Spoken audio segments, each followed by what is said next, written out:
अविनाशी तु तद्विद्धि येन सर्वमिदं ततं विनाशमव्ययस्यास्य न कश्चित् कर्तुमर्हति।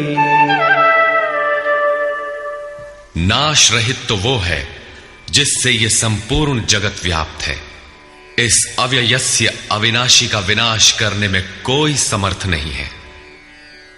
किंतु इस अविनाशी अमृत का नाम क्या है? वो है कौन?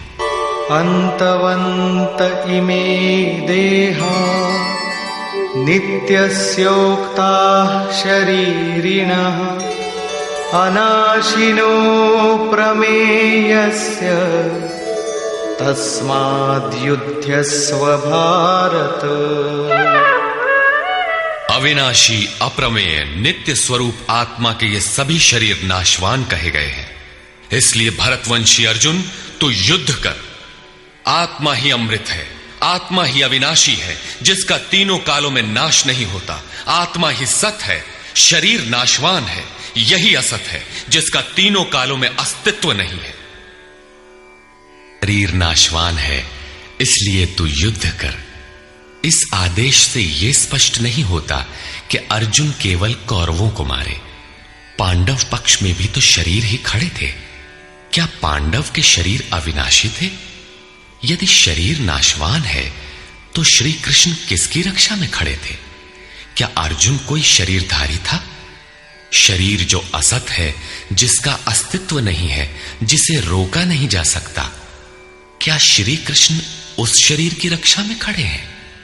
यदि ऐसा है तो वे भी अविवेकी और मूढ़ हैं, क्योंकि आगे श्री कृष्ण स्वयं कहते हैं कि जो केवल शरीर के लिए ही पचता है, श्रम करता है, वो अविवेकी और मूढ़ बुद्धि है।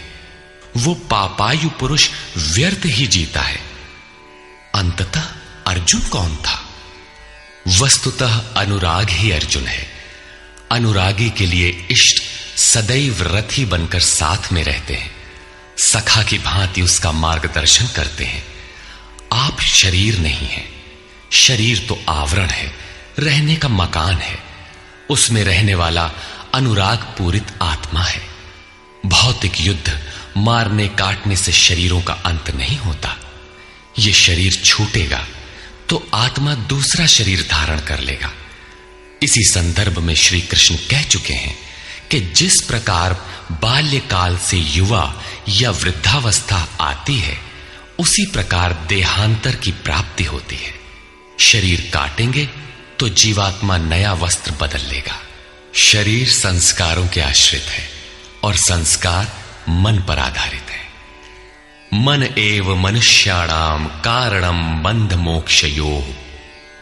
मन का सर्वथा निरोध होना, अचल स्थिर ठहरना और अंतिम संस्कार का विलय एक ही क्रिया है।